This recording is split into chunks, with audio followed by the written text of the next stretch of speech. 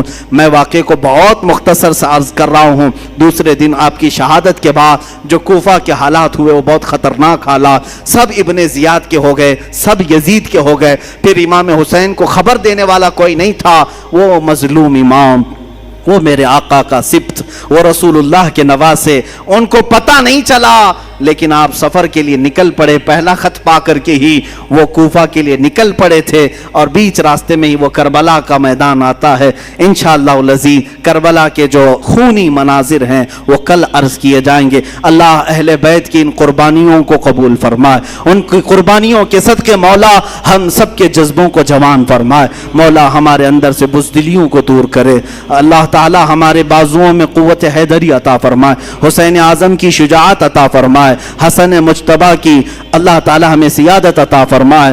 اے رب ذوالجلال، کربلا سننے والے جتنے ہیں ان سب کو مولا کربلا کے صدقے تمام آفات و بلیات سے محفوظ فرما دے، ہمارے گھروں کو ہر طرح کی آفات و بلیات سے محفوظ فرما۔ وصلی اللہ تعالی علی خیر خلقہ محمد وآلہ واصحابہ اجمعین، وآخر دعوانا الحمد للہ رب العالمین۔